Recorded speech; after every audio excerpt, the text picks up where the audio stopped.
उनको ऐसे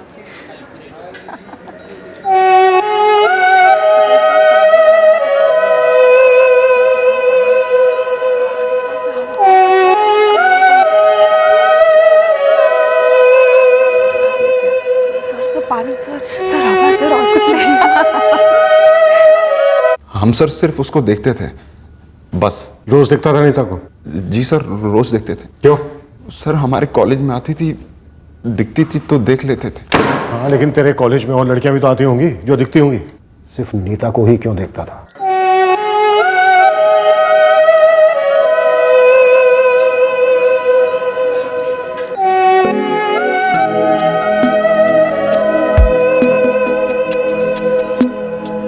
क्या भैया, क्या? इतने भी क्रेजी नहीं होते लड़की के पीछे, किसी दिन बुरे गिरोगे। लाइक करते थे सर उसको, पसंद बस। पहले बोला सिर्फ देखता था, अब बोल रहा है पसंद भी थी। हम बोले सर कि पसंद थी इसीलिए उसे देखते थे। किस इरादे से देखता था? कोई इरादा नहीं था। आगे की प्लानिंग क्या थी तेरी? कोई प्लानिंग नहीं थी। उसे देखता था, पसंद करता था, तो बेटा मन ही मन इश्क भी लड़ाया होगा। बस मन ही मन खुश हो लेते थे उसे देखकर, नहीं तो उसके सामने कभी हमारी जुबान से एक वर्ड भी नहीं निकला। हाँ, जुबान से तेरे एक वर्ड भी नहीं निकला, लेकिन तेरी बंदूक से 8-8 गोलियां निकल गई।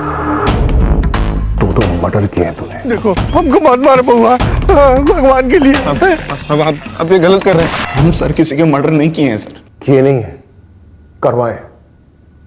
राहुल चौधरी और उसके दादाजी मनोहर चौधरी का कत्ल करवाया तूने।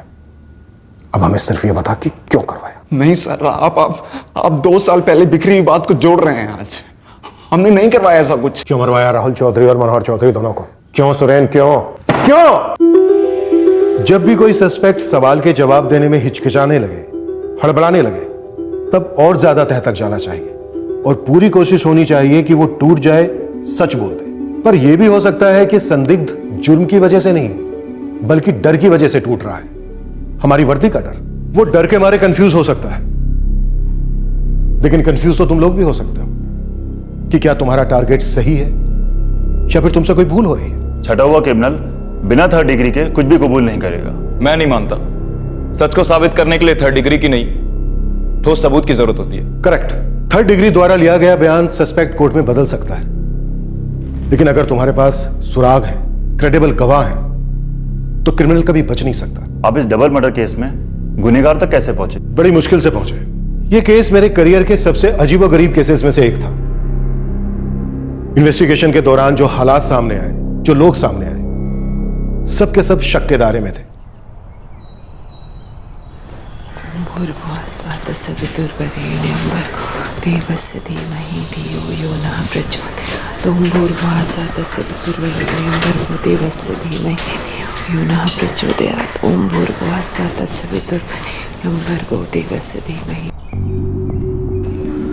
अरे इतनी सुबह सुबह कौन बाहर गया?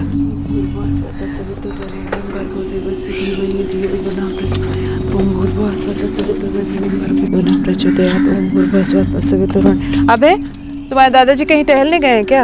हमें नहीं पता मम्मी, क्या हुआ? अरे सुबह सुबह बाहर का दरवाजा खुला देखे, इसीलिए पूछ रहे हैं।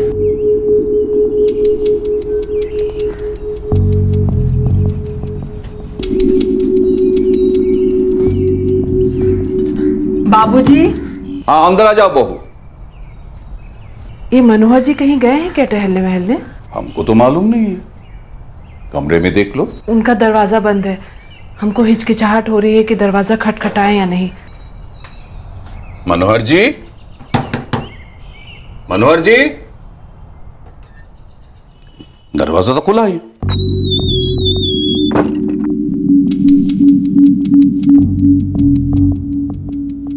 नमस्ते भाभी जी। नमस्ते भाई साहब। ये मनोहर जी और राहुल कहीं बाहर टहलने निकले हैं क्या? पता नहीं, हमको तो बताया नहीं। नहीं बाबूजी, हमसे भी कुछ नहीं बोले। बाबूजी हमने भी किसी को जाते हुए नहीं देखा, बस दरवाजा खुला था, वो भी हल्का सा। उनके जूते तो यही हैं और वो ऐसे दरवाजा खुला छोड़ के कभी बाहर नहीं जाएंगे। राकेश, जरा मनोहर जी को फोन लगा। हो सकता है कि वो राहुल को लेकर बाहर टहलने गए होंगे। जी।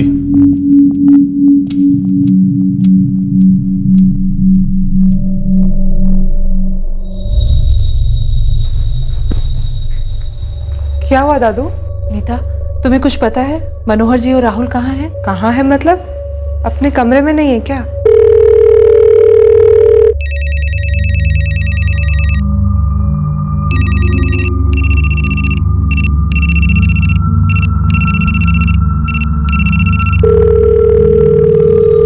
फोन बज तो रहा है लेकिन वो उठा नहीं रहे। दादू, मनोहर अंकल और राहुल का फोन तो कमरे में ही है। जूते भी इधर ही है और फोन भी इधर ही है। ऐसे कहाँ चले गए? अभय, तू एक काम कर, फटाफट जाकर गांव में देख। जी। जा। भाभी जी, अब चिंता मत कीजिए, टहलने गए होंगे और कहाँ जाएंगे इतनी सुबह सुबह।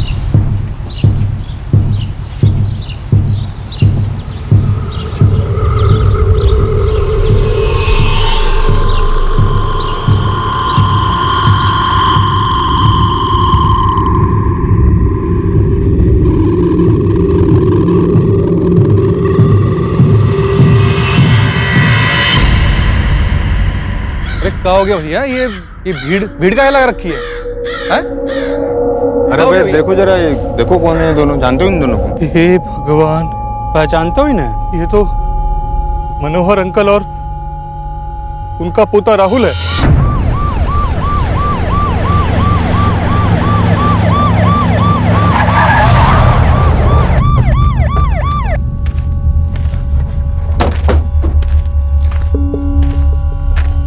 हटो। सर, हम तो कुछ समझ नहीं पा रहे हैं कि ये सब कैसे हो गया। सर, काफी दूर तक छाना, कहीं कोई जूते नहीं मिले। मैडम, इन दोनों के जूते तो घर में हैं। ये दोनों आपके घर से कब निकले, कैसे निकले, किसी को कुछ भी पता नहीं चला? नहीं सर, ये मनोहर जी की पत्नी राधा जी भी उसी कमरे में सोई थी जहां ये दोनों सोए थे, लेकिन उन तक को भनक नहीं लगा कि कब उठे कब बाहर निकले।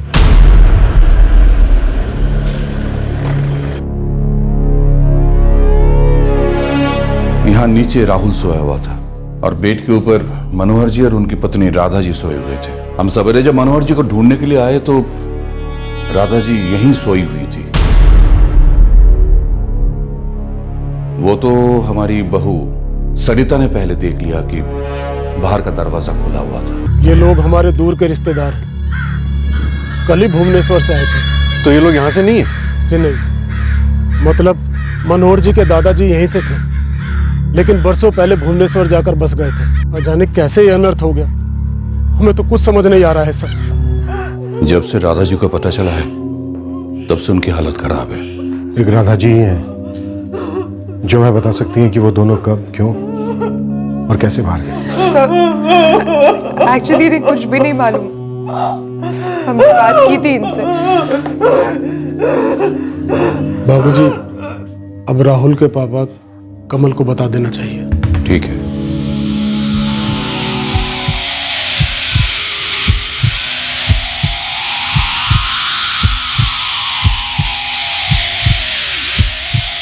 अजीब बात है सर, दादा पोता घर से बाहर निकलते हैं और किसी को पता तक नहीं चला।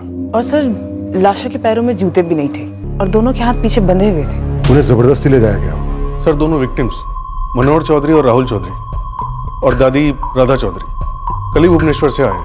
हमें राधा चौधरी से जल्द बात करनी होगी। दूर के रिश्तेदार हैं। राकेश तो यही कह रहा था सर, दूर के रिश्तेदार हैं, ऐसे मिलने के लिए आए थे, कैजुअल विजिट। इतना भयंकर कांड और कैजुअल विजिट।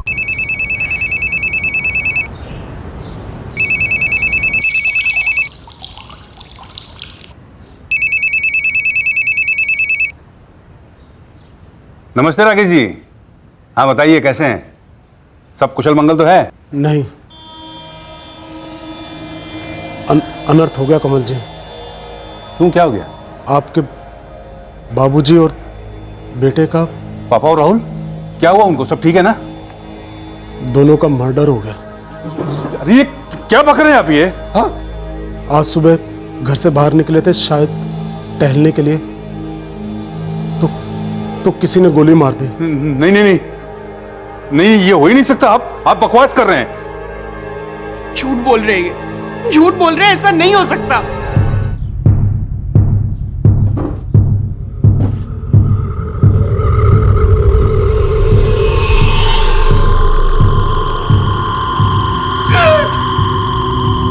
राधा जी, आपको हमसे बात करनी होगी। हमें जानना है कि क्या कमरे में कुछ हुआ था। जब से पता चला है सिर्फ रो ही रही है। देखिए सरिता जी, राधा जी को हमसे बात करनी ही होगी। राधा जी, मनोहर जी और राहुल, सिर्फ यही तीनों लोग थे कमरे में, तो शायद कमरे में कुछ तो हुआ ही होगा।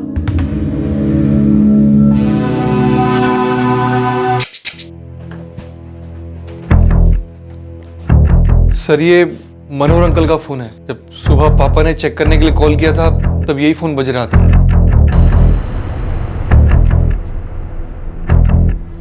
ये राहुल का फोन होगा।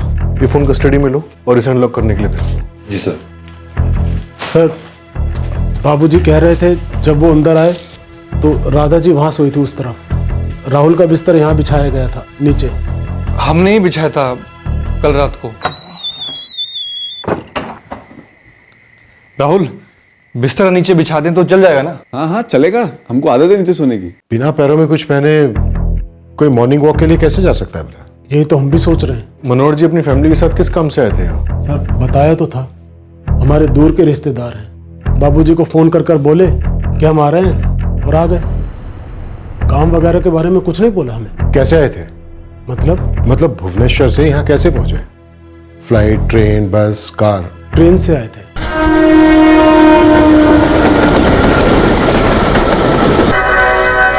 कृपया ध्यान दीजिए, इंदौर स्टेशन पर माउंट। अरे भाई, सफर तो बहुत बढ़िया रहा। तुम बताओ, कृष्णनाथ जी कैसे हैं? बहुत अच्छे हैं बाबूजी। तुम्हारा कंस्ट्रक्शन का बिजनेस था ना? जी जी जी। वो कैसा चल रहा है? बस भोलेनाथ जी की कृपा और आप बुजुर्गों का आशीर्वाद है। बहुत अच्छा लगा आप लोग समय निकाल कर आए। आते कैसे नहीं, ऐसी बातें फोन पे थोड़ी होती हैं। खुद हम और अभय रांची स्टेशन गए थे उन्हें रिसीव करने, कल सुबह 20 तारीख को। उसके बाद सीधे घर आ गए। वो भुवनेश्वर से यहाँ आए और इस तरह से मारे गए। राकेश जी, कोई आपत्ति वाली बात? आपत्ति वाली बात भला हमें कैसे पता होगी? हम तो खुद परेशान हैं। वो हमारे मेहमान थे। किस वजह से आए थे यहाँ? जी, हमारे रिश्तेदार हैं, इसलिए आए थे। वो जो हॉल में सीढ़ियां हैं, छत की तरफ जाती? जी सर। दिखाओ जरा। सर, वो छत के रास्ते से तो बाहर गए ही नहीं। दरवाजा तो सामने वाला खुला था। हो सकता है छत के रास्ते से आए हो और वहीं से उनको लेकर गए।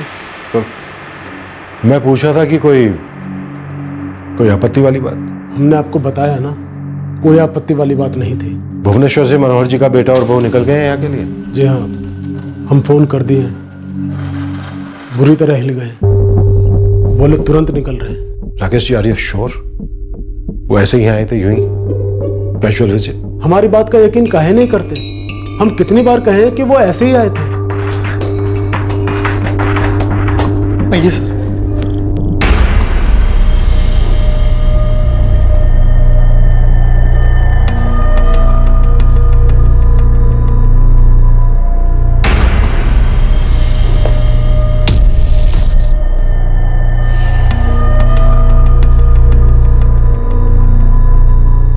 टूटा हुआ? तोड़ा गया? हमें नहीं पता ये कुंडी किसने तोड़ी सर। समझ नहीं आ रहा ये सब क्या हो रहा है। ये ऊपर वाली कुंडी, ये बीच वाली कुंडी और ये नीचे वाली कुंडी। हर रात ये तीनों कुंडी हम लगाकर ही सोते हैं। ये लोग ये तीनों कुंडी खोलकर बाहर निकल गए। लग तो ऐसे ही रहा है, पर समझ में नहीं आ रहा कोई आवाज क्यों नहीं आई। और अगर टहलने निकले भी थे तो दरवाजा खुला क्यों छोड़कर गए? ये दरवाजा हमेशा रात को बंद किया जाता है? जी, हमेशा। तो फिर कल रात को बंद किया गया होगा? जी। तो जाहिर सी बात है कोई इसे तोड़कर ही अंदर दाखिल हुआ होगा।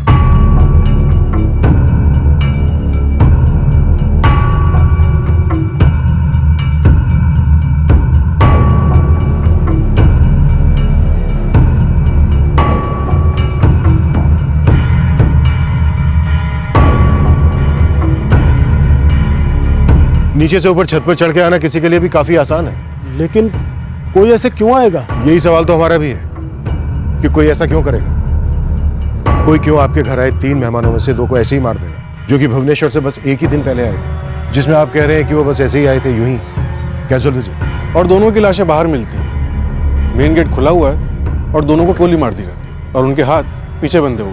हमारा यकीन करें, हमें तो कुछ समझ नहीं आ रहा। कौन ये छत का दरवाजा तोड़कर अंदर आया और किसने बाहर का दरवाजा खोला? सर घर में किसी को कुछ नहीं मालूम, यहाँ तक कि राधा जी को भी नहीं। टेरेस से ही कोई आया होगा, फोर्स एंट्री थी। टेरेस के दरवाजे की कुंडी तोड़ी होगी, नीचे गए होंगे और बंदूक की नोक पर मनोहर चौधरी और उसके पोते को सामने के दरवाजे से मर्डर पॉइंट पे ले गए होंगे और मार दिया होगा। पर ऐसा कैसे हो सकता है कि पूरे घर में किसी ने कुछ नहीं सुना? I mean, मनोहर चौधरी की वाइफ जो उसी कमरे में सो रही थी, उन्होंने भी कुछ नहीं सुना। कुछ अजीब नहीं है? बहुत अजीब था, और ये हमारी इन्वेस्टिगेशन के दौरान और अजीब होता जा रहा था। छत के दरवाजे की कुंडी टूटी हुई थी, घर का मेन डोर खुला हुआ था, विक्टिम्स के जूते घर में ही थे, उनके मोबाइल फोन्स भी। और इससे भी ज्यादा शॉकिंग था इस घर के लोगों का स्टेटमेंट। किस बारे में? मनोहर चौधरी की फैमिली के बारे में, जो अचानक भुवनेश्वर से इनके घर में आ गई थी। मिस्टीरियस है डॉक्टर, बिना जूतों के, बिना मोबाइल फोन्स के कोई खेतों में टहलने तो नहीं जा सकता। दोनों के पैरों पर हल्के छाले हैं, इनको रफ जगह से चलाकर खेत में ले जाया गया होगा, शायद जबरदस्ती। अगर इन्हें जबरदस्ती ले जाया गया होता तो कुछ तो शोर होता, ये लोग चिल्लाते, कुछ तो करते।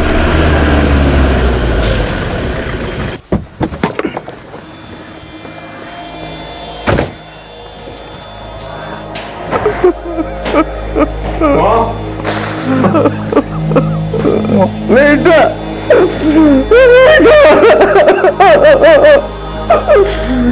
क्या हो गया बेटा? माँ यही तो हम आपसे पूछ रहे हैं, क्या हो गया ये सब? कैसे खत्म हो गया माँ सब ये? हम सब सोए थे विद्या बेटा, किसी ने चूं तक नहीं सुनी। मुझे मेरे राहुल को देखना है।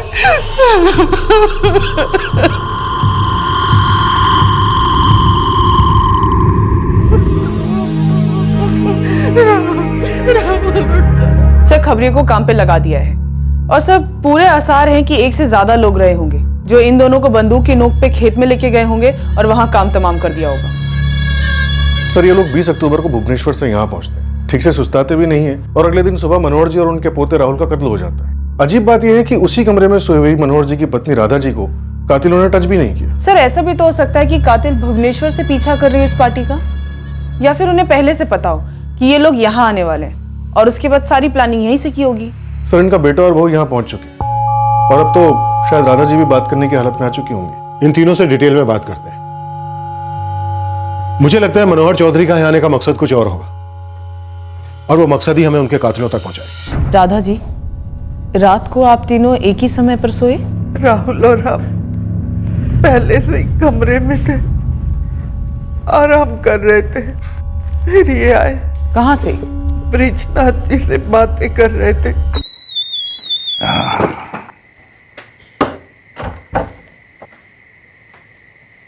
अरे अभी तक सोते नहीं तुम लोग? बहुत ही देर कर दिया आपने तो। अरे भाई, इतना दिन के बाद मुलाकात होगा तो गप सप भी तो होगा ना। दादू। हाँ बेटा। सब ठीक जा रहा है ना? हाँ बेटा, सब ठीक जा रहा है, आगे की बात कल करते हैं। चलो अब सोते हैं, सब लोग बहुत थक गए हैं। फिर जो आंख लगी और तब खुली जब सुबह ब्रिजनाथ जी ने आके उठाया, पूछा ये दोनों कहाँ गए। हाँ, रात को काफी देर तक बातें हो रही थी। किस बारे में बातें हो रही हैं? बिरादरी के बारे में। हमारी मुलाकात बहुत कम होती थी, कभी साल में एक बार तो कभी 2-3 सालों में एक बार, और मनोहर जी को सबकी खबर चाहिए थी। बस वक्त निकल गया बातों बातों में। आप कह रहे थे कि दूर के रिश्तेदार, जरा ठीक से बताएंगे कितनी दूर की? मेरे मामा जी के कजिन के साइड में, दूर की बहन की नंदोई है। राधा जी, आप कह रही हैं कि आपके पति ने आपसे और आपके पोते राहुल से कहा कि बाकी बातें ब्रिजनाथ जी से कल करेंगे। जी। राधा जी, क्या बात करेंगे? आप लोग यहाँ क्या बात करने आए थे? शादी की बात, आपके बेटे राहुल और राकेश की बेटी नीता की शादी की बात। हाँ, माँ और पापा जी राहुल को लेकर इसीलिए यहाँ आए थे। आप क्यों नहीं आए? मैं कॉमन ट्रस्ट बैंक के पांडव नगर ब्रांच का सीनियर मैनेजर हूँ, एक दिन की छुट्टी भी नहीं मिल पा रही थी सर। ये शादी वाली बात हमें पहले क्यों नहीं बताई गई, जबकि हम बार बार पूछते थे? आपने मुझसे कब पूछा कि मनोहर जी अपनी पत्नी और पोते के साथ क्यों आए थे? हमने आपके बेटे राकेश से कई बार ही पूछा। तो राकेश ने आपको बताया नहीं है क्या कि मनोहर जी अपने पोते राहुल के लिए हमारी नीता का हाथ मांगने आए थे? कुछ 2-3 हफ्ते पहले बात हुई थी बाबूजी की ब्रिजनाथ जी से। और बाबूजी हमें बता रहे थे कि वो नीता को देख रहे राहुल के लिए। तो ये बात आपने हमसे छुपाई क्यों? किसने छुपाई? हम राकेश से बार बार पूछते रहे, लेकिन हर बार वो यही कहते रहे कि कोई खास वजह नहीं थी, बस ऐसे ही आए थे, दूर के रिश्तेदार हैं, कैजुअल विजिट। हमारी बात का यकीन काहे नहीं करते? हम कितनी बार कहें कि वो ऐसे ही आए थे।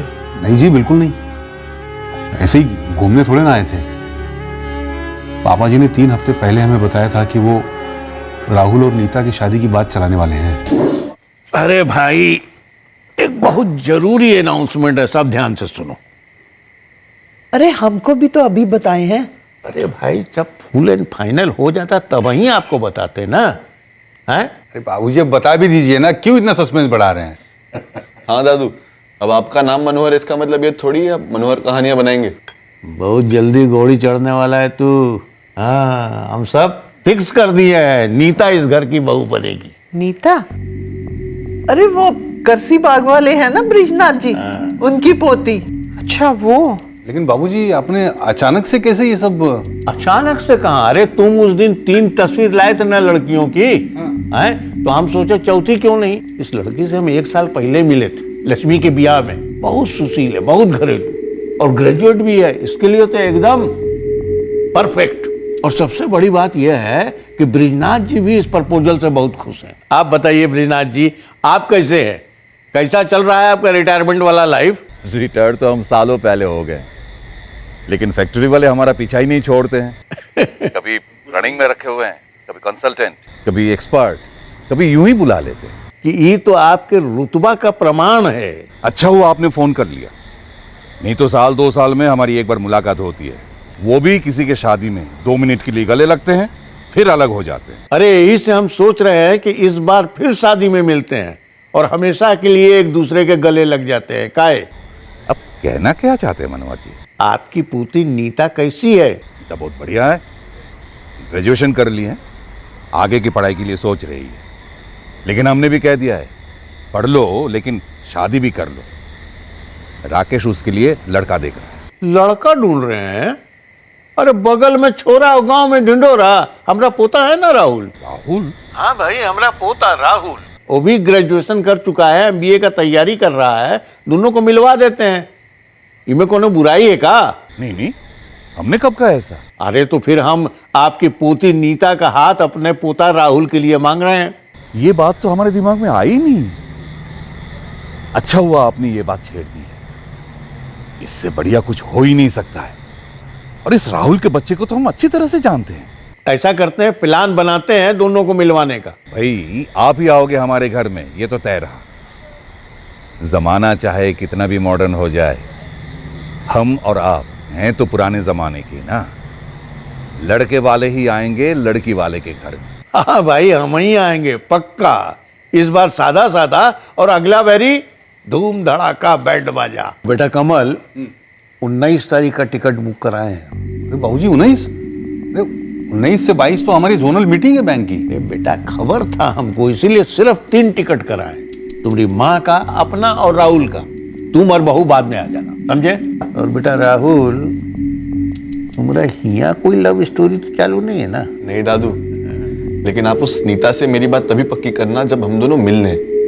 मतलब एक दूसरे को पसंद आने चाहिए हम। जरूर पसंद आएंगे बेटा, ये हम गारंटी लेते हैं। पापा जी और माँ राहुल के साथ बात पक्की करने आए थे, और राकेश के मुंह से ये बात एक बार भी नहीं निकली। बड़ा अजीब है।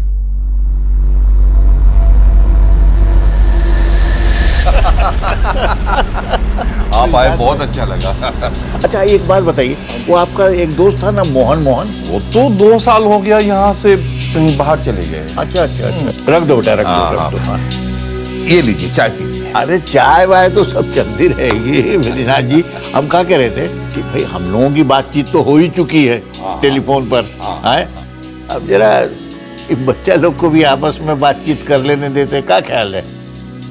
हाँ बिल्कुल बिल्कुल, इतना तो होना ही चाहिए। क्यों नीता? हाँ?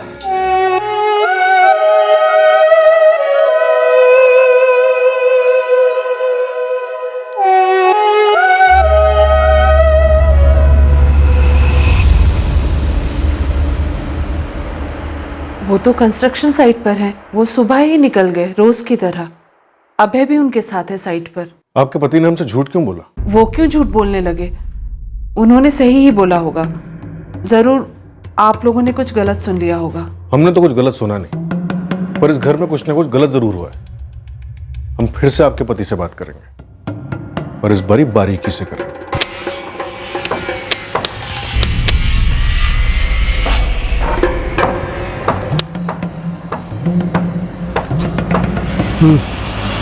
सर, ये कैसा सवाल है? क्या आपका बेटा राकेश नीता और राहुल की शादी की बात को लेकर नाखुश था? क्यों नाखुश होता? हम राकेश के पिता हैं, नीता के दादा। हमने खुद नीता की शादी की बात फिक्स की थी। इसमें किसी को आपत्ति होने की क्या बात है? हमें साफ साफ लग रहा है कि आपके बेटे राकेश को इस शादी की बात से आपत्ति थी, वरना वो हमसे झूठ नहीं बोलता। आपत्ति थी तो आपसे झूठ बोलने की बजाय हमसे ना सच बोल देता राकेश। कह देता कि बाबूजी हमको ये रिश्ता पसंद नहीं। लेकिन उसने ये बात कभी नहीं कही। राकेश, मनोहर जी अपनी पत्नी राधा जी और पोते राहुल के साथ कल सुबह 11 बजे रांची स्टेशन पहुंचेंगे। कमल और उसकी पत्नी विद्या बाद में आएंगे, क्योंकि कमल को अभी छुट्टी नहीं मिली है। बाबूजी, ये सब एकदम से अचानक? अचानक क्यों? तुम और बहू तो नीता के लिए लड़के देख ही रहे थे ना? हाँ बाबूजी, और कईयों से बातचीत भी चल रही थी, लेकिन आपने राहुल को फिक्स कर दिया। राहुल को लेकर तुम्हें कोई आपत्ति है क्या? नहीं नहीं, आपत्ति जैसा कुछ नहीं है, पर आज से पहले वो राहुल की बात कभी नहीं उठी ना, इसलिए। उठी नहीं क्योंकि राहुल कभी नजर में नहीं आया था। अब जब नजर में आया तो हमें लगा कि अरे हम तो इसे बचपन से जानते हैं, इसलिए फिक्स कर दिया। यकीन करो, ये नीता के लिए सबसे बेस्ट रहेगा। क्यों बहू, तुम्हारा क्या विचार है राहुल के बारे में? अगर आपने तय किया है तो सही ही होगा। हम क्या बोले?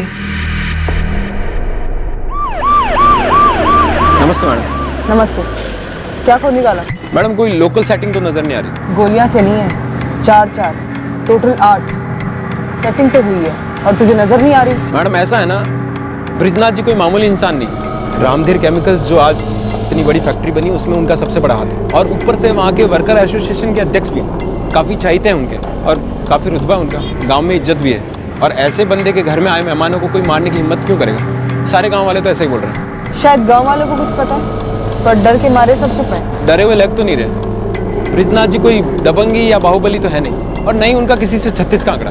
उनसे नहीं था, पर उनके मेहमानों से जरूर था। सुनील, एक काम कर, और गहरा खोल, कहीं से कोई ना कोई जरूर बू आई। मुझको पगार मिला ना?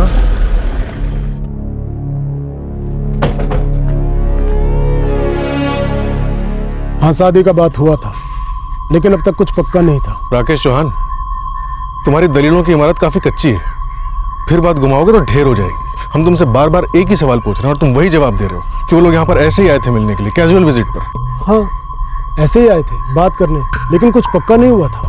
पर वो आए थे ना बात पक्की करने, दोनों तरफ से रिश्ता तय होना था ना। उनका तुम्हारे घर पे आने का मकसद, तुम्हारा उनका खातिरदारी करने का मकसद शादी पक्की करनी था ना।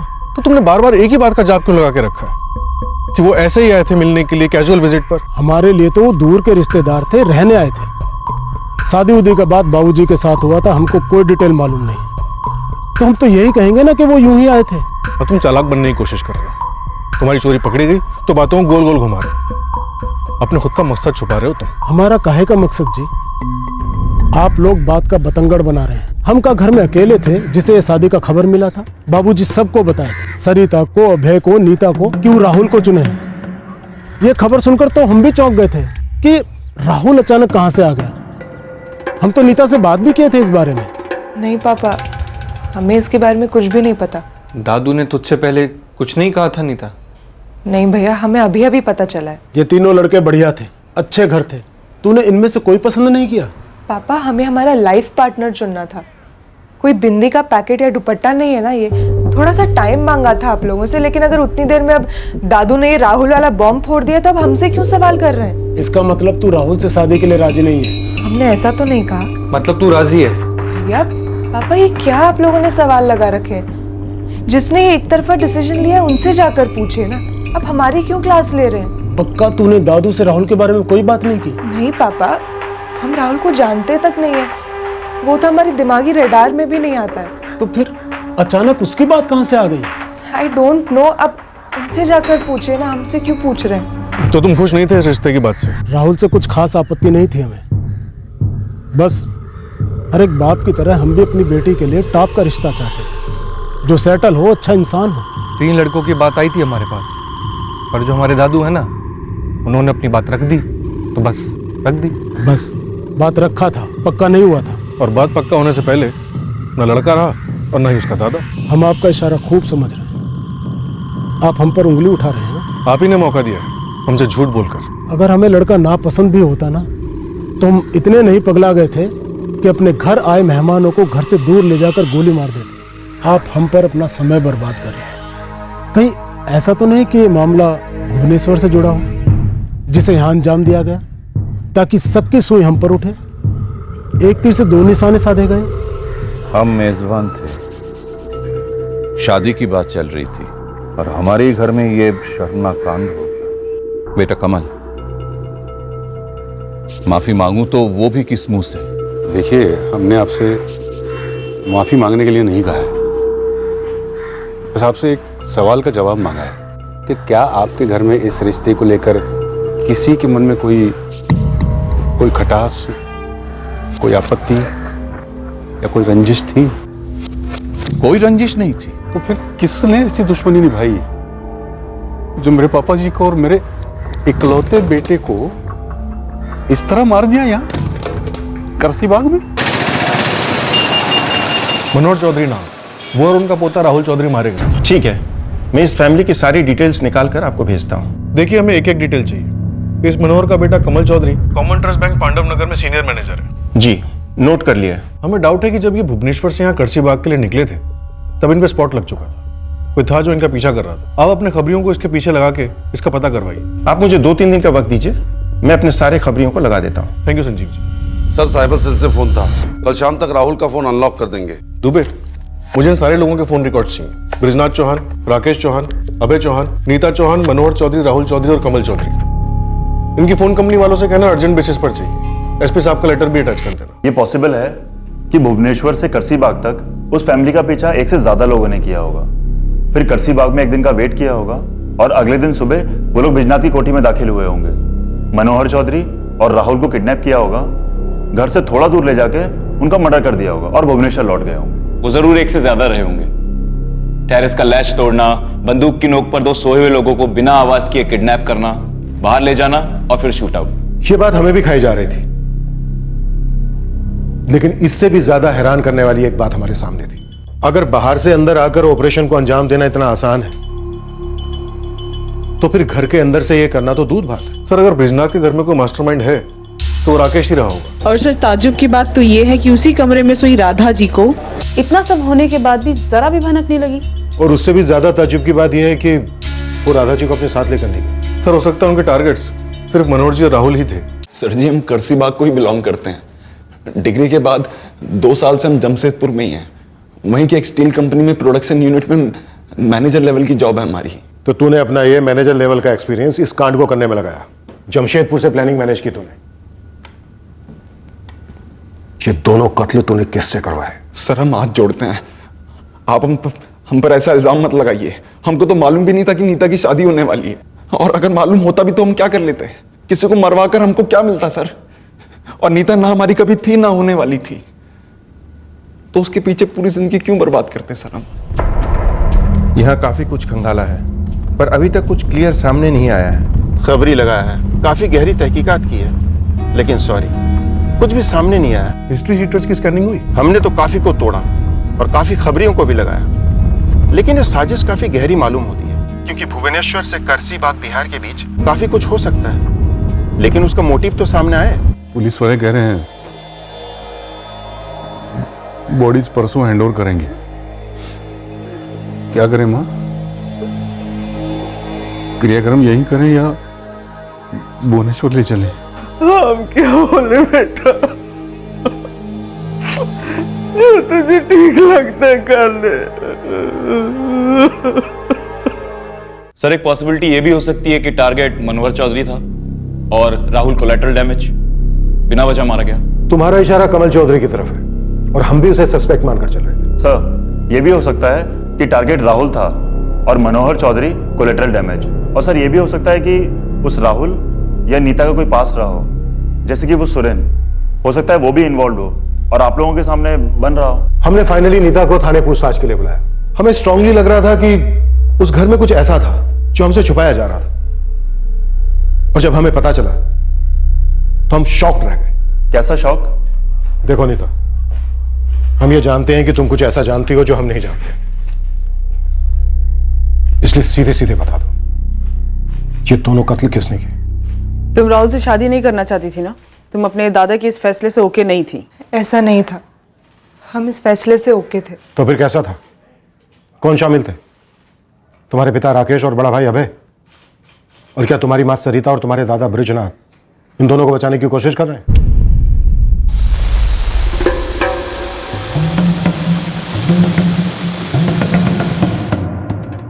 चलते हैं बाबूजी।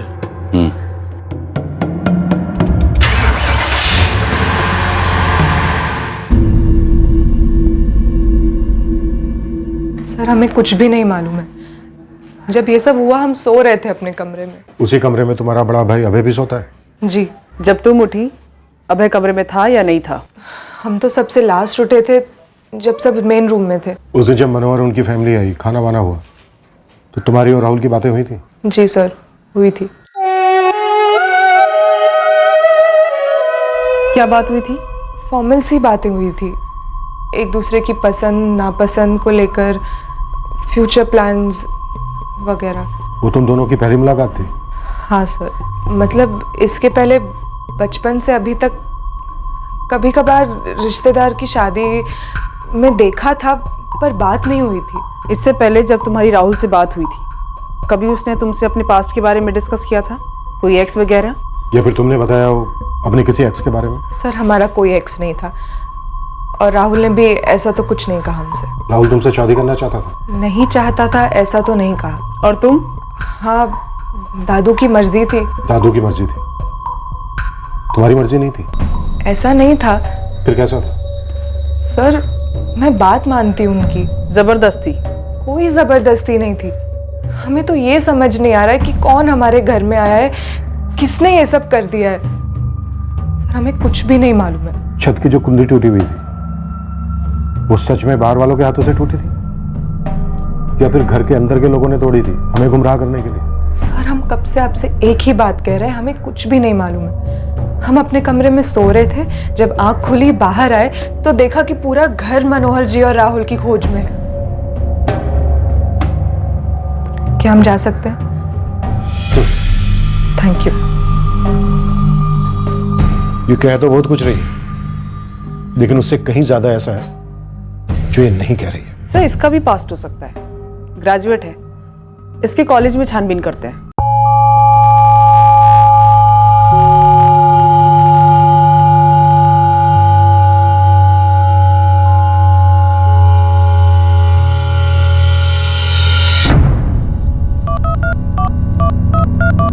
जी, मुझे 1 साल के फोन रिकॉर्ड्स चाहिए। जी हाँ, 1 साल के, सुपर अर्जेंट है। मैं समझता हूं कि आपको डबल मेहनत करनी पड़ेगी, बल्कि मैं कहता हूं कि 4 गुना ज्यादा मेहनत करनी पड़ेगी, लेकिन मुझे पूरे 1 साल के फोन रिकॉर्ड्स चाहिए। सब पूरा का पूरा रूट? हाँ, पूरा का पूरा रूट, भुवनेश्वर से लेकर रांची तक, और रांची पहुंचने के बाद अभी और लोगों के फोन रिकॉर्ड स्कैन करने बाकी हैं। शुरुआत में राहुल के फोन रिकॉर्ड से की, और पता है चला कि बंदा पूरे रास्ते नीता के साथ टच में था।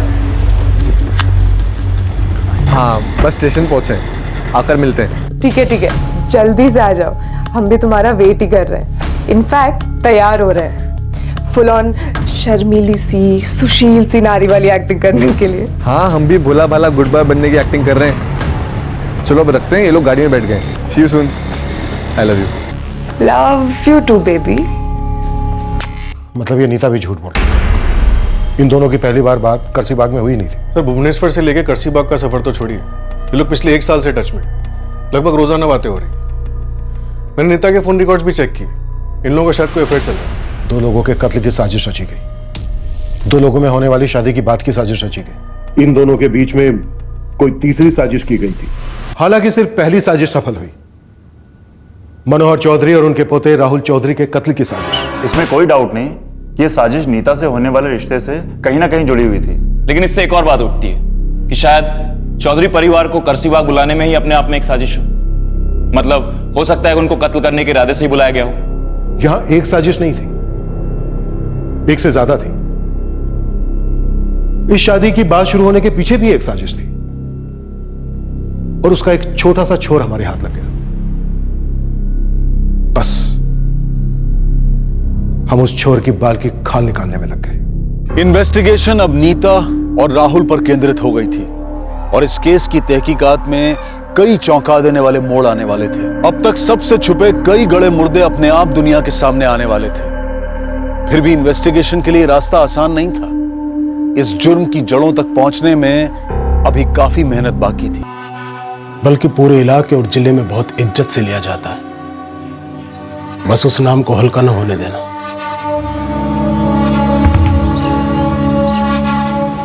दादू हम चलते हैं।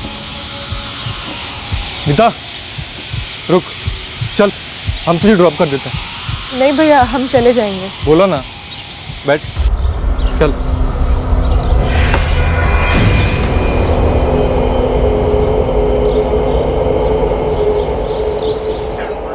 राम राम भैया। राम राम। बोलो, क्या हाथ लगा? अभी सिर्फ छुआ है, हाथ लगाना बाकी है। छुआ, देखा, सूंगा, जो भी है बोलना यार। राम कुमार नाम है लड़के का। क्या भैया? क्या इतने भी क्रेजी नहीं होते लड़की के पीछे। ये राम कुमार नीता चौहान के साथ कॉलेज में पढ़ता था। मतलब लव स्टोरी? वही तो कह रहे थे हम आपसे कि सिर्फ छुआ है। पूरी हिस्ट्री आप इस राम कुमार से ही जान लीजिए। कहाँ मिलेगा ये राम कुमार? यहीं रांची में रहता है, मिलकर राम राम कराइए। झूठ? हमने कौन सा झूठ बोला है सर? सच जानकर सच ना बताना, वो भी झूठी होता है नीता। किस सच की बात कर रहे हैं आप सर? उस सच का नाम है राहुल चौधरी। ये कोई पहली बार नहीं था जब तुम और राहुल मिल रहे थे। हाँ सर, तो हमने कहा तो था आपसे कि हम बचपन में रिश्तेदारों की शादियों में मिलते थे और फिर बड़े होने के बाद 1 साल पहले किसी दूसरे रिश्तेदार की शादी में मिले। नीता, नीता, करसी बाग की कचौरी। राहुल, भुवनेश्वर के चमचम। है। वाओ, बड़ी हो गई हो। तुम तो अभी भी हाफ पैंट में हो, नाक बहरी है, चबी चबी गाल है, क्यों?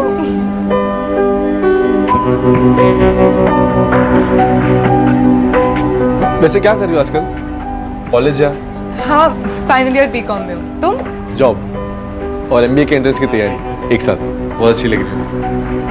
Thank you. अरे नीता, हमने बताया था सर आपको कि इससे पहले हमारी मुलाकात हुई थी, लेकिन इस बार ढंग से बातें हुई। ये ढंग से बातें ना तुम्हारी पूरे 1 साल से हो रही थी। ये रहे तुम्हारे और राहुल के फोन रिकॉर्ड्स। राहुल चौधरी भुवनेश्वर से रांची तक के पूरे सफर के दौरान तुमसे बात कर रहा था। माजरा क्या है? ये जो 2 कत्ल हुए, हमें शक है कि किसी बाहर वाले ने घर के अंदर दाखिला लिया और हमें यह भी शक है कि उसे दाखिला किसी अंदर वाले ने दिया है। मैं समझी नहीं। राहुल चौधरी और तुम्हारी शादी की बात कोई अचानक से उठी बात तो थी नहीं, जो तुम लोग अभी तक बोलते आए हो। ऐसा क्यों बोला जा रहा है ये हम नहीं जानते। हम ये जरूर जानते हैं कि तुम ये जानती हो जो हमें बता नहीं रही हो।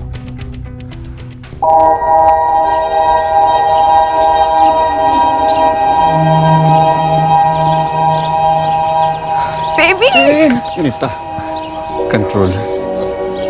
यहाँ किसी को पता नहीं लगना चाहिए कि हम एक दूसरे को पहले से जानते हैं हम। लेकिन अगर कोई अंधा भी हम दोनों को इस तरह देखेगा ना, तो बोलेगा कि हमारा कोई पास्ट है, हमारी केमिस्ट्री देखकर।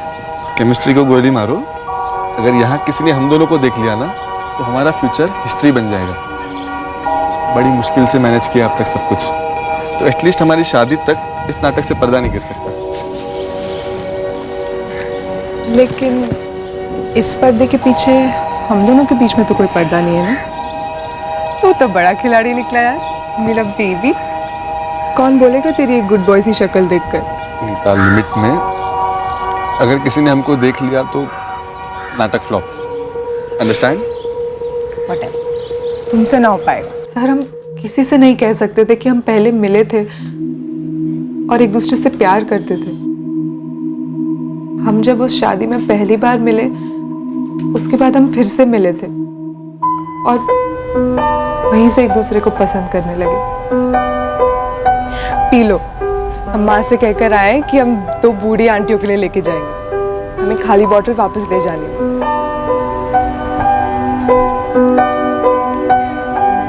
राहुल, ये तुम क्या कर रहे हो? ये वाली ना खत्म हो गई, अब हमें एक में से ही पीना पड़ेगा।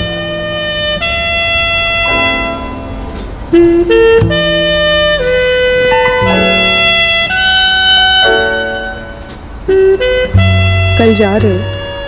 तुम अपने यहाँ जॉब पे रख लो, नहीं जाएंगे। फोन करोगे? तुम उठाओगी? अगर नहीं उठाया तो समझना कोई आसपास है, रेड सिग्नल, और जैसे ही ग्रीन सिग्नल होगा हम तुम्हें फोन करेंगे, खूब सारी बातें करेंगे। सिर्फ बातों से दिल भरेगा? अब हम तो भुवनेश्वर नहीं आ सकते, तो तुम आ जाया करो ना किसी बहाने।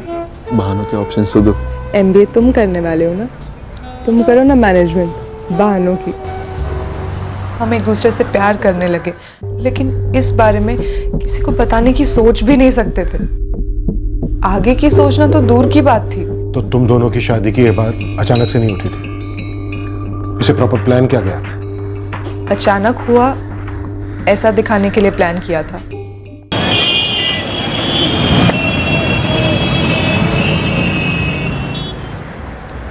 रामकुमार जी, आप सुनील हैं? आप है कौन और आप मेरा पीछा क्यों कर रहे हैं? मुझे तुमसे कुछ जानना है। मुझसे क्या जानना है? नीता चौहान के बारे में। नीता चौहान? करसी बाग वाले ब्रिजनाथ चौहान की पोती, राकेश चौहान की बेटी, तुम्हारे साथ कॉलेज में पढ़ती थी, एक ही क्लास में थे ना दोनों, और सुना है तुम दोनों की अच्छी दोस्ती थी।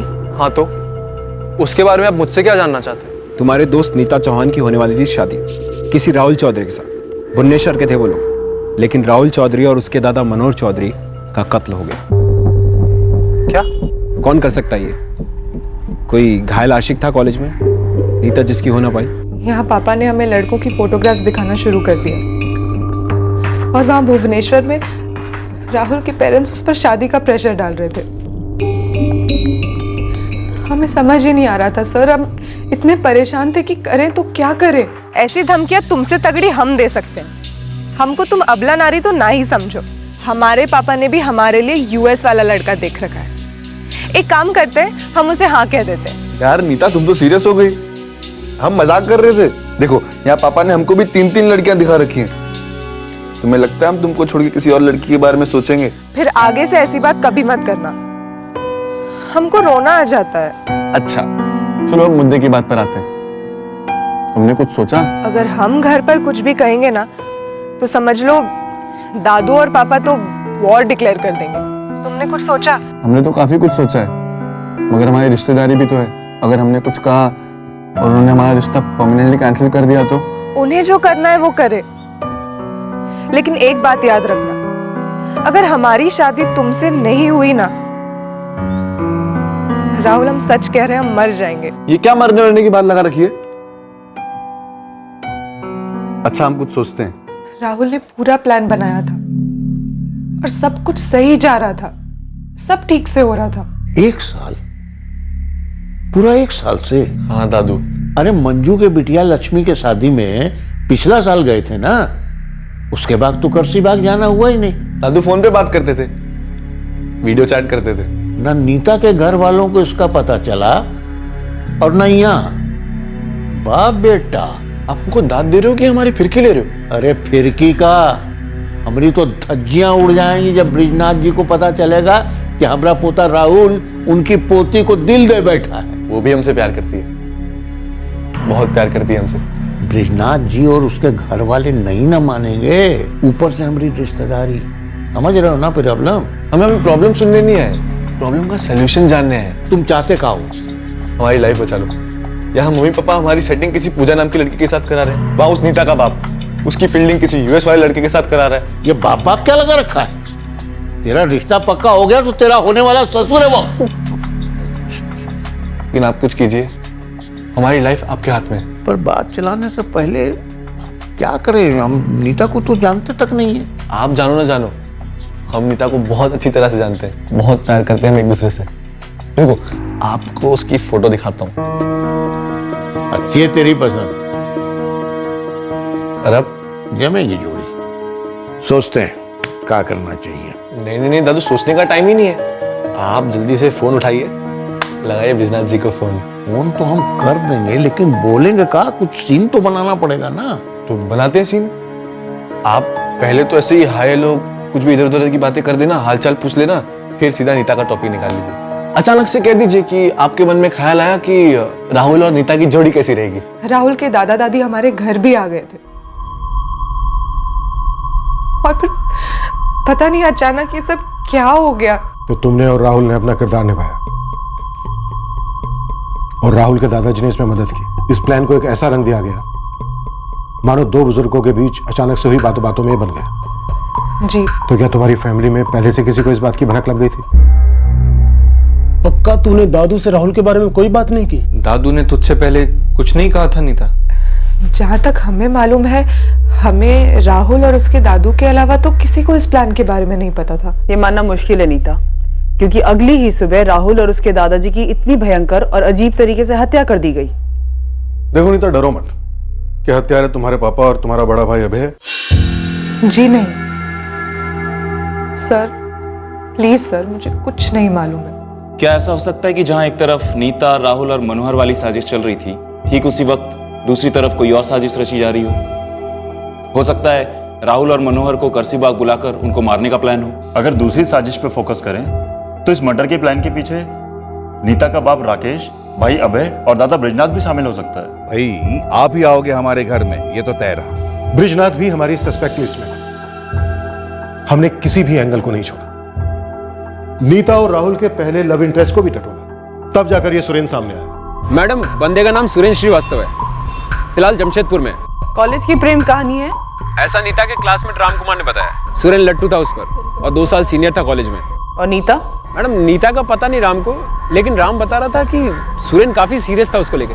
वो होता ना मैडम, पागलों वाला प्यार। पागल वाला प्यार तो था सर, लेकिन इतना पागल भी नहीं सर कि हम कुछ कर लेते।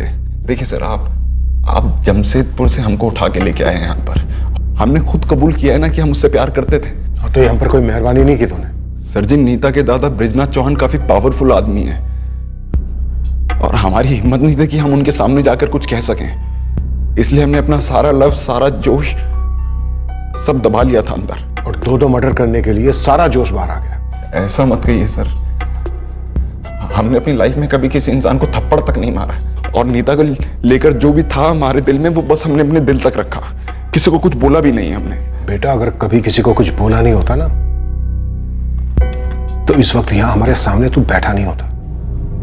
हाँ, मतलब हमने बस अपने कुछ दोस्तों को बताया था इस उम्मीद में, ताकि वो नीता को जाके हमारी फीलिंग्स बता दें, और हमें पता चल जाए कि उसके मन में हमारे लिए है कि या नहीं। अगर उसके मन में भी कुछ हो तो तेरी लॉटरी लग सके, जो लॉटरी तूने अब लगाने की प्लानिंग की, राहुल और उसके दादा मनोहर जी को मारकर। ये रास्ते सब हम पीछे छोड़ चुके हैं। नीता को लेकर जो भी था हमारे दिल में, उसकी यादें, सब कुछ।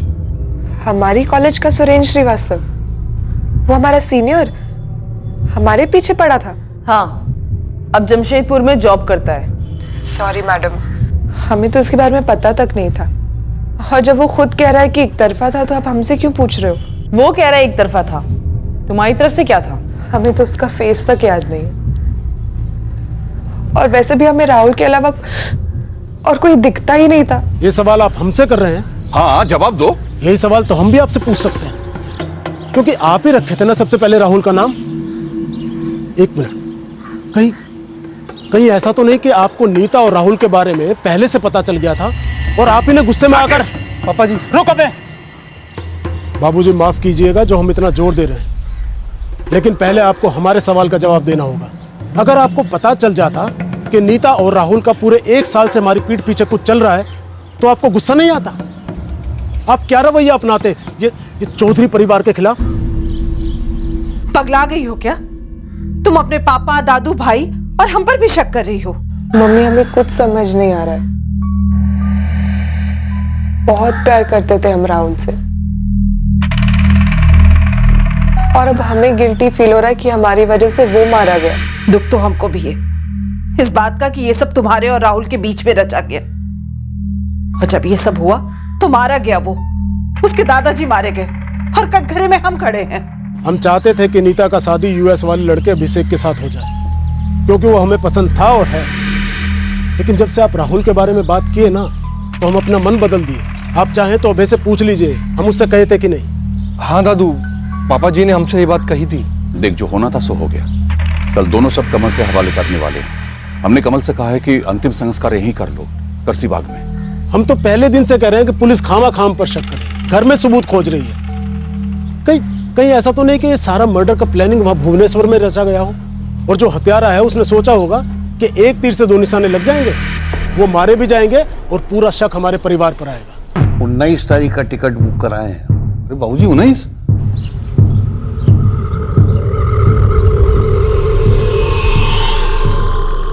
तुम्हारा मतलब है कि कमल?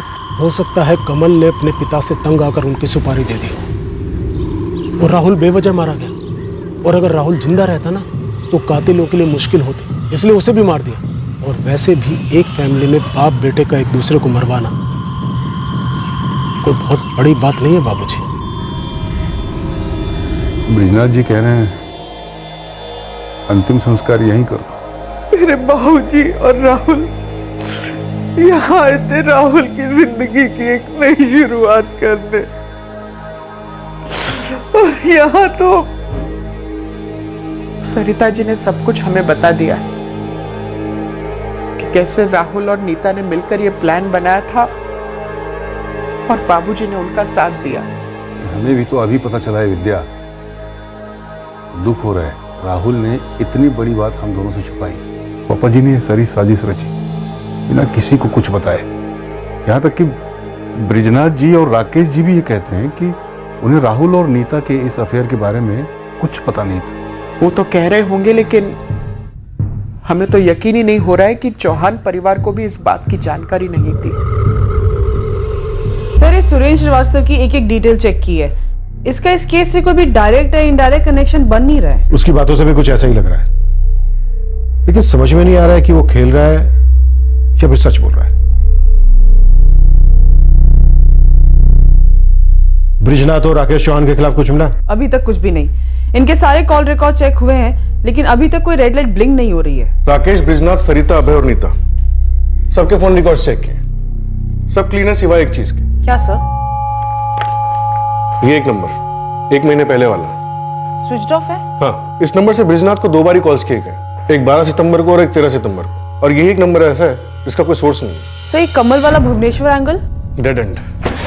सर, भुवनेश्वर वाले एंगल से कोई छोटी सी भी लीड नहीं मिली है। वहां की पुलिस टीम ने काफी मेहनत की। भुवनेश्वर से रांची के बीच जितने भी सेल फोन टावर्स हैं, सब सोर्स किए गए हैं और हमने हजारों नंबर्स मैच किए हैं, पर ऐसा कुछ भी नहीं मिला जो कि इशारा करे कि कोई भी चौधरी फैमिली को भुवनेश्वर से फॉलो कर रहा था। और हमें कोई ऐसा कॉमन नंबर भी नहीं मिला जो कि उस दिन आपके करसी बाग में मौजूद था। इस राहुल और कमल का कोई एंगल? हमने इस एंगल में काफी बारीकी से तहकीकात की। इस कमल और उसके पिता मनोहर के बीच कभी कोई अनबन नहीं रहा, और उसका लड़का राहुल तो अपने पिता से काफी क्लोज था। राहुल की कॉलेज में कोई गर्लफ्रेंड या किसी से कोई दुश्मनी? 0। उसका कॉलेज में कोई हिस्ट्री नहीं था, सिर्फ पढ़ता था वो, और कुछ नहीं। दीपक जी, वहीं कुछ अंदर का मामला होगा जो शायद सामने नहीं आ पा रहा है। सामने तो सिर्फ एक अजीबोगरीब सीन ऑफ क्राइम है कि 2 लोगों को सुबह सुबह घर से बाहर ले जाया गया और घर से थोड़ी दूर ले जाकर उन दोनों को गोलियां मार दी गई। और सर, ऐसा भी नहीं है कि कत्ल एक रात पहले हुए हो और अगली सुबह लाशों को ले जाके खेतों में डंप किया गया हो ताकि हमें मिसलीड किया जा सके। क्योंकि सर, पोस्टमार्टम की रिपोर्ट के अकॉर्डिंग ये साफ साफ पता चलता है कि मर्डर 21 अक्टूबर को सुबह 5 बजे से लेकर 6:30 बजे के बीच में हुए हैं। मुझे तो हैरानी इस बात की हो रही है कि वो बंदे घर के अंदर आए कैसे और कैसे 2 लोगों को घर से बाहर ले गए। और सबसे बड़ा सवाल, क्यों? कहीं ऑनर किलिंग का मामला तो नहीं? कहीं ऐसा तो नहीं कि चौहान फैमिली में से किसी को नीता और राहुल के अफेयर के बारे में पता चल गया हो और उसने ये कांड कर दिया हो? सर, इस हिसाब से चौहान फैमिली की तरफ हमारी शक की सुई घूमती है। राकेश चौहान, उसका बेटा अभय चौहान हमारे प्राइम सस्पेक्ट बनते हैं। या फिर खुद ब्रिजनाथ ही? मतलब आपको ब्रिजनाथ की कॉल रिकॉर्ड में वो नंबर मिला जिसका कोई सोर्स नहीं मिल रहा है? हाँ, वो कॉल ब्रिजनाथ को 1 महीने पहले आए थे। 1 महीने पहले? हाँ सर, 12 और 13 सितंबर। फिलहाल फोन स्विच ऑफ है, मैंने कॉल रिकॉर्ड्स और डिटेल्स मंगवा ली हैं। एक मिनट। कहीं ऐसा तो नहीं है कि 1 महीना पहले ब्रिजनाथ को पता चल गया हो अपनी पोती नीता और मनोहर के पोते राहुल के अफेयर के बारे में?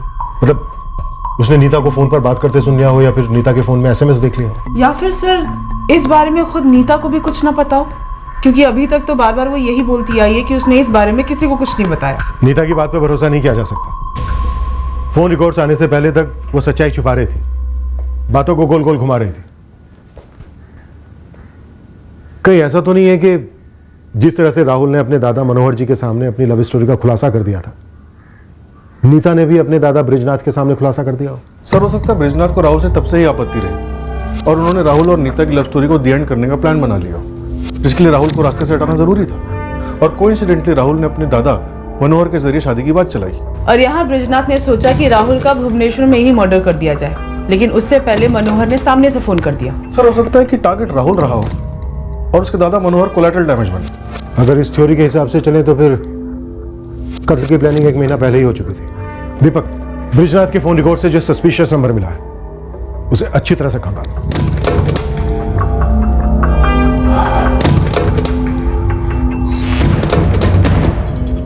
बेटा, होनी को कोई नहीं टाल सकता, और ये होनी किसी के हाथ में भी नहीं है। जो हुआ है वो नहीं होना चाहिए था, और जो हो गया है उसे उभरना भी बहुत जरूरी है, और समय के साथ साथ घाव भी भर जाता है। देख बेटा, जिंदगी बहुत बड़ी है और तुझे भी समय के साथ साथ आगे बढ़ना होगा। मैं तुझे एक बात कहना चाहता हूं बेटा, तेरे पापा ने जो लड़का देखा है ना तेरे लिए, अभिषेक, यूएसए वाला, वो बहुत अच्छा लड़का है। इतनी जल्दी सोचने की कोई जरूरत नहीं है, लेकिन जल्दी सोचेंगे तो ये घाव जल्दी भर जाएंगे।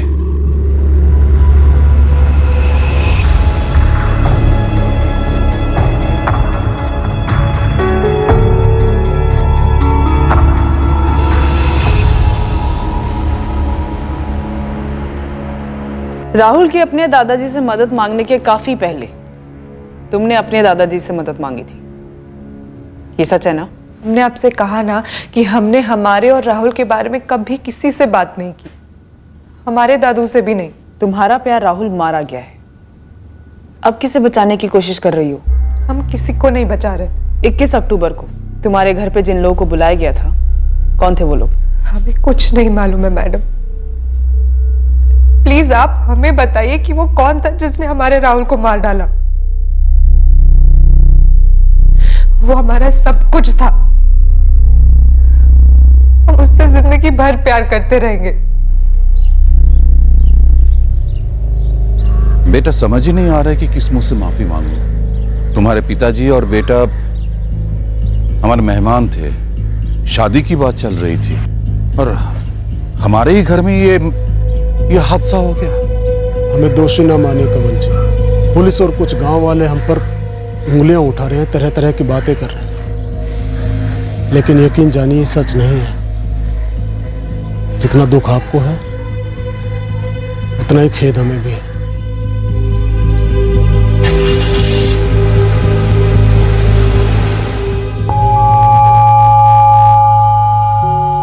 सर लगता कुछ कुछ पकड़ में आ रहा है। ये जो कॉल आया था ब्रिजनाथ को, उस नंबर की क्रिमिनल हिस्ट्री है। 21 अक्टूबर कत्ल वाले दिन इस नंबर की लोकेशन करसीबाग थी। 21 अक्टूबर को ये नंबर स्विच ऑफ हुआ था। उससे पहले ये नंबर 3 महीने तक चला था। किसी फर्जी पंकज सिन्हा के नाम पे रजिस्टर्ड है। इस नंबर के कॉल रिकॉर्ड्स क्या कहते हैं? सर इस नंबर से कई नंबर्स पे कॉल किए गए, सारे स्विच ऑफ। एक नंबर 1 हफ्ते पहले तक चालू था, किसी विराम दास के नाम पर, हिस्ट्री शीटर है। फिलहाल बोकारो सिटी जेल में चोरी की सजा काट रहा है। इस ब्रिजनाथ की काफी पहुंच है इलाके में? हाँ सर, इसके इर्द गिर्द काफी छोटे बड़े लोग मौजूद रहते हैं प्रोटेक्शन के लिए। 1-2 और भी हैं। क्या ऐसा भी हो सकता है कि ब्रिजनाथ ने इस 44468798 वाले को सुपारी दी हो, राहुल और मनोहर चौधरी की?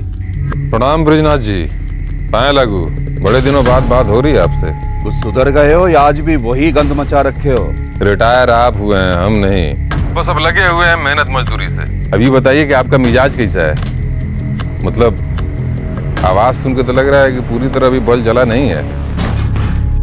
सबसे पहले इस बोकारो जेल वाले अभिराम को तोड़ो, जिसे इस 44456878 वाले ने फोन किया था। ये भी 100% कोई हिस्ट्री शूटर होगा, तभी सब कुछ इसका फर्जी है। फोन बंद। तो इसका मतलब दूसरी कॉन्स्पिरेसी ही सही थी। ये पूरा कांड प्लान था।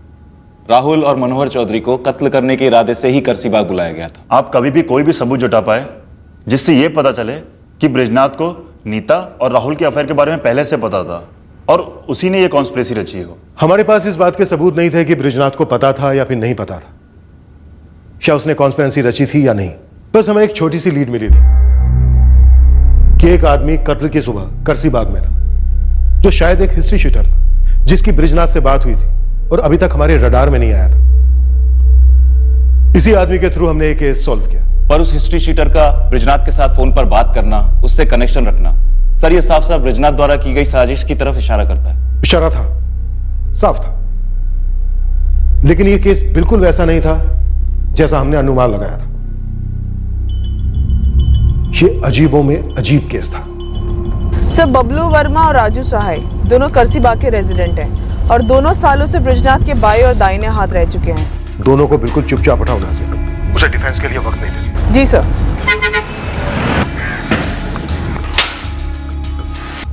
अभिराम चल उठ।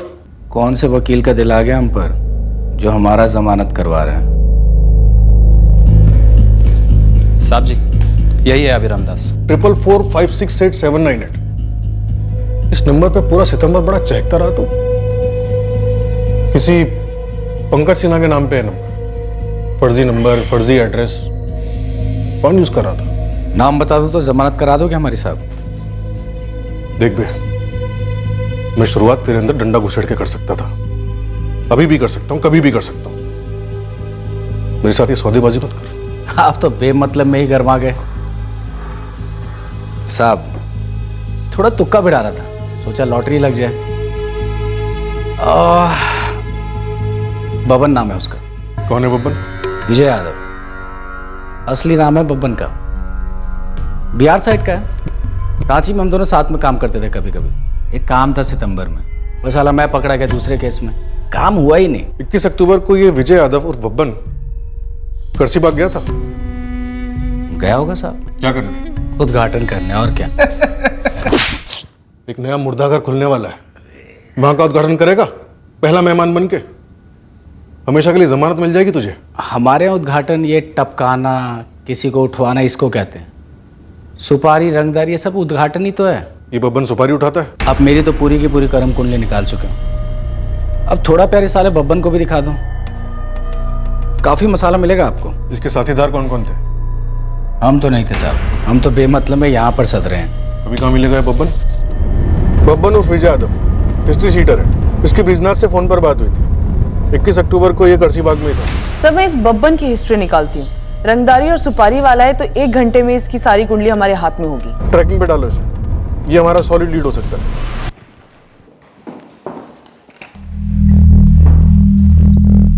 बबलू यादव, राजू साहब, तुम दोनों सालों से बृजनाथ चौहान के दाएं बाएं हाथ हो। हम उनके लिए काम करते हैं सर जी। उन्होंने हमारे सर पर अपना हाथ रखकर हमें ऊंचा उठाया है साहब। भले आदमी है बृजनाथ जी। कितने भले आदमी? मतलब उनकी भलाई तोली जा सकती है? आधा किलो, 1 किलो? ये आप क्या बोल रहे हैं साहब? आधा मर्डर, 1 मर्डर, 2 मर्डर, 2 मर्डर की हैसियत है तुम्हारे इस भले आदमी की। आप कैसी बातें कर रहे हैं? भुवनेश्वर के मनोहर चौधरी और उसके पोते राहुल चौधरी, इन दोनों का मर्डर करवाया तुम्हारे इस भले आदमी ने। वो तो उनके घर आए हुए मेहमान थे साहब। और वो बृजनाथ जी अपने घर आए मेहमान को क्यों मारेंगे? वो ऐसे मरने मारने वाले आदमी नहीं है साहब। सुनील, तेरा सोर्स भरोसेमंद है ना? 99% मैडम, पर हाँ 1% का रिस्क है। इंसान जो ठहरा। शाम का टाइम बोल। मीटिंग 5 बजे की फिक्स की है। गोमती में कोई सेटिंग है बब्बन की। लास्ट खबर तो यही है। और कुछ? मैडम खबर नहीं है, सलाह दूं? जल्दी। मैडम अगर गोमती जाना हो तो केशवपुर से निकलिएगा। मेरी सलाह यह है कि केशवपुर की कच्ची सड़कों पर आप पक्की फील्डिंग जमा लें, आपका काम और भी आसान हो जाएगा। बब्बन सीधा गोद में गिरेगा। सर ये बब्बन पक्का इन्वॉल्व है। बस बिछा दो जाल इस साले बब्बन के लिए। अगर खबर पक्की है तो समझो ये केस हमारे हाथ में आ गया। इस बब्बन और बृजनाथ का कनेक्शन मजबूत है। 21 अक्टूबर को अगर ये बबन करसीबाग में ही था तो फिर ये दोनों कत्ल भी इसी ने किए।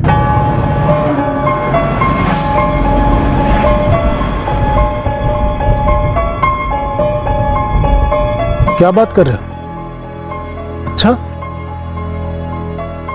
क्या हुआ पापा? बब्बन का नाम सामने आया। क्या?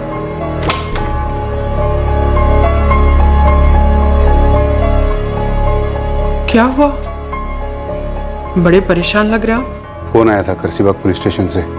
कातिल मिले? नाम सामने आए हैं। किसने करवाया? किसी हत्यारे बबन का नाम सामने आ रहा है, जो ब्रिजनाथ जी के पहचान का है। क्या?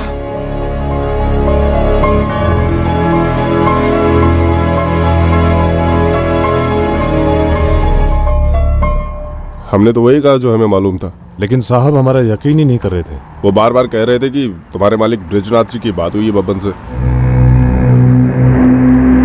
मैडम मेरा टिप डबल कर दीजिए और मॉडल नंबर गाड़ी नंबर लिखिए। बब्बन भैया की बारात आपके पास 15 मिनट में पहुंच जाएगी। जल्दी गाड़ी नंबर दो।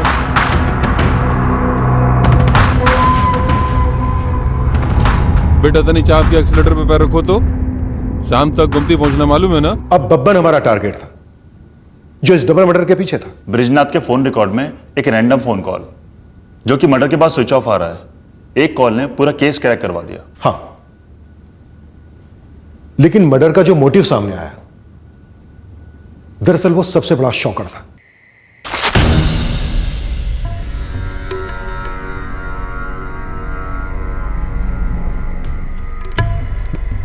सुनो, चुपचाप अंदर जाना है, बिना हो हल्ला किए उसको लेके आना है। कैसे करोगे?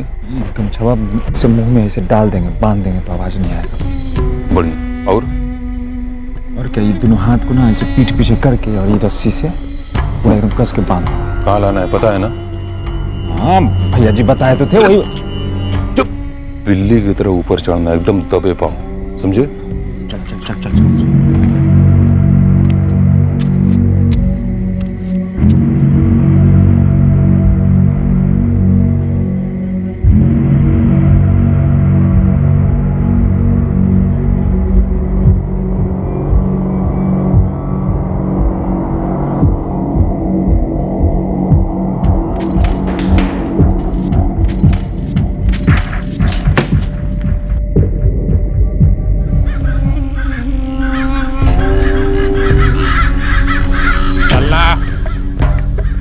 सुला देंगे पर समझा।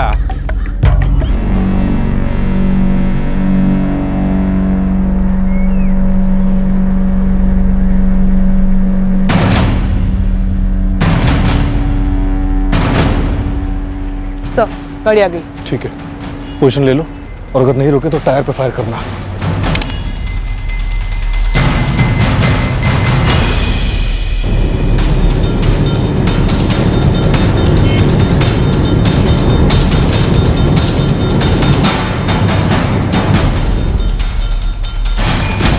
रोक रोक रोक रोक रोक। काहे रोक रहे? अब इन्हें तो चाय पिए थे साला।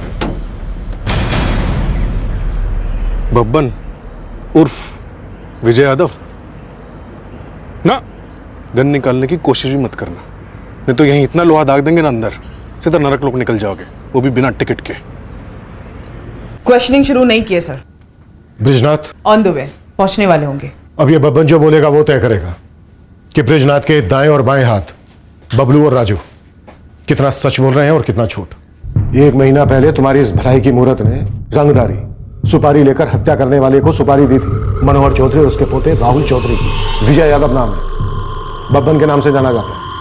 बब्बन? हाँ बब्बन। 21 अक्टूबर की सुबह को वो यहाँ पर मौजूद था। साहब आप लोगों को बहुत गलतफहमी हुई है। ब्रिजनाथ जी ऐसा क्यों कराते, वो भी बब्बन से? हम पर इतना घिनौना और वाहियात इल्जाम थोप रहे हैं आप। एक बार फैक्ट्री से और फैक्ट्री के पास वाले थाने में से हमारे बारे में इंक्वायरी तो कर लेते। रहने दीजिए ब्रिजनाथ जी, बब्बन हमारी कस्टडी में है, खुद बब्बन। तो हम क्या करें? आपकी उससे फोन पर बात हुई है, कॉल रिकॉर्ड्स हैं हमारे पास। कूटिए साले को और बाहर मत निकलने दीजिएगा। हमने फोन किया उसे, उसने फोन किया हमें। और क्यों किया? हमारे लड़के राजू और बबलू ने सब कुछ बताया था आपको, पर आपको विश्वास नहीं हो रहा था। 3 साल से ये साला बब्बन हमें धमकी दे रहा है, एक्सप्रेशन कर रहा है, और 1 महीना पहले अचानक कहां से टपक पड़े और हमें फोन लगा दिया। आवाज सुन के तो लग रहा है कि पूरी तरह अभी बल जला नहीं है। तो बहुत छोटा है हमारी ताकत के लिए। ब्रिजनाथ जी, आपकी ताकत को किसी की नजर ना लगे, पर सोचिए कि अगर आप हमारी रंगदारी नहीं देंगे तो बेकार में गोली वोली लग जाएगा नजर की जगह। तो हमें धमकी दे रहा है, तुझे लगता है कि हम तुझसे डर जाएंगे? 3 साल से यही धमकियां दे रहा है। अरे ब्रिजनाथ जी, 3 साल से रेट भी तो वही मांग रहे हैं। देखिए, राउंड फिगर में 15 लाख हमको दे दीजिए, आप भी टेंशन मुक्त हो जाएंगे, हमारा भी पेंशन का इंतजाम हो जाएगा। कैश नहीं तो कोनो दिक्कत नहीं, हम अकाउंट खोल रखे हैं ब्रिजनाथ जी। 3 साल से तू हमसे यही भीख मांग रहा है और हम भी तुझे 3 साल से मना किए जा रहे हैं। आज हमारी ये आखिरी बात है। आज के बाद तूने कभी गलती से भी हमको फोन किया ना, तो हम एक ऐसा फोन करेंगे कि जिंदगी भर के लिए तेरा अकाउंट जेल में खुल जाएगा और कुटाई अलग से। बोनस 3 साल में 2 बार हमने उसे अंदर करवाया था रंगदारी के जुर्म में, और 1 महीना पहले अचानक कहीं से टपक पड़े और हमें 2 बार फोन कर लिया, अचानक चुप हो गया। पता नहीं वो कहां से आया था, क्यों आया था, और हमारे मेहमानों पर। ये गलत बात है सर। एक तो बंदूक के नोक पे हमको उठा लाए हैं, ऊपर से हमारा गागल रख लिए। जब तक गागल नहीं मिलेगा कोनो बातचीत नहीं होगी, बता रहे हैं सर। जब तेरी ये आंखें ही नहीं रहेंगी तो गॉगल का क्या करेगा? हाँ, नाम बक दोनों के, चल दे। उन दोनों का नाम कहीं कॉलर पर लिखा है जो फाड़ रहे हैं। कॉलर छोड़िए, कॉलर छोड़िए, नहीं भागे जा रहे हैं, छोड़िए, बताते हैं। बात बता रहे हैं। एक का नाम है अपना धीरू प्रसाद, दूसरे का नाम है कीरू यादव, कृपाल यादव। कहां मिलेंगे दोनों? कहां मिलेंगे दोनों? एड्रेस थोड़ा मुश्किल है, नक्शा बना दें।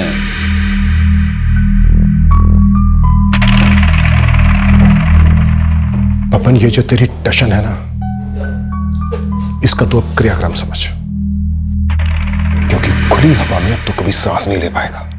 अरे मालिक, शुभ बोलिए, ये अभी हमारे खेलने खाने की दिन है। अब देखिए, उन दोनों का पता हम आपको बता दिए ना, बताए कि नहीं? अब हमारी आपकी कैसी बैर? वो दोनों तेरे टट्टू थे। कुछ भी बोले जा रहे हैं। ऐसे लंपट लाकट लोगों को अगर अपने साथ रखने लगे ना, सर जी बता रहे, इससे अच्छा है हम संन्यास ले लें, रिटायर हो जाएं। चलना, मार के सुधा देंगे, यही पर समझा। हम मनोहर चौधरी हैं। आई ये लोंडा, ये हमारा पोता है राहुल चौधरी। ब्रिजनाथ जी के यहाँ तो हम अपना पोता के ब्याह के लिए आए थे भुवनेश्वर से, अब तो यहाँ के है भी नहीं। भैया जी, गलत आदमी और उसके पतवा को उठा लिया। तब साला एकदम देख रहे हैं गलत आदमी उठा लियो। आने वक्त में नाम पूछना, आपको तो पता है मिस्टेक हो गया भैया जी। मिस्टेक नहीं साले, बहुत बड़ मिस्टेक हुआ है। क्या करे रे मिस्टेक का, बताएं क्या करें? हमको जाए दो बेटा, जाए दो ना। हम आपको जानते ना, आप हमको जानते हो। हमको प्लीज जाने दो। हम प्रॉमिस करते हैं हम किसी को कुछ नहीं बताएंगे। भैया जी, एक फोटो ब्रिजनाथ का भेज देते मोबाइल पे, हम हमेशा। और चप्पल साला मुंह लाल कर देंगे तुम्हारा। ये सब सोचने का टाइम नहीं है अभी। ये सोचो कि इसका करें क्या। ये बता रहे हैं सरकार, ये मिस्टेक हो गया हमसे, कोई इरादा नहीं था हमारा, खाली मिस्टेक हो गया। तो तू करसी गांव से गुजर रहा था ऐसे ही आए बाए, और तूने सोचा कि ब्रिजनाथ को टपका दूं? अरे नहीं, वो हम उतरे थे खाना खाने के लिए ढाबे पे, पेट में चूहा दौड़ा था और दिमाग में कीड़ा। दिमाग का कीड़ा बोला कि ब्रिजनाथ तुमको 3 साल से मात दिया जा रहा है, हमारे रंगदारी का तमाशा बना के रख दिया था। इसीलिए सोचे सरकार कि इसको इस बार किस्सा ही खत्म कर देते हैं। इसीलिए बुढ़वा को उठाएं कि ओका लड़का राकेश फिर हमको रंगदारी देते वक्त कभी हीरो ना बने। बस ये सब सोच के हम प्लान बनाए थे, वैसा कोई इरादा नहीं था हमारा। अरे सब तो बता दिया, अब काहे मार रहे हैं? मिस्टेक हमसे भी हो जाता है कभी कभी, जो तेरे जैसे बेरहम क्रिमिनल जानवरों की बेल हो जाती है। लेकिन इस बार नहीं, तू जेल के अंदर ही मरेगा, ये मेरा वादा है तुझसे।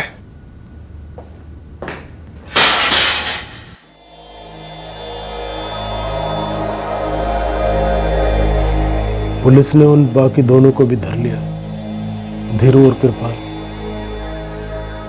ये क्या अनर्थ हो गया? मनोहर जी और राहुल का इन सबसे दूर दूर तक कोई रिश्ता नहीं था, फिर भी कितने बेरहमी से मारा इस बब्बन ने।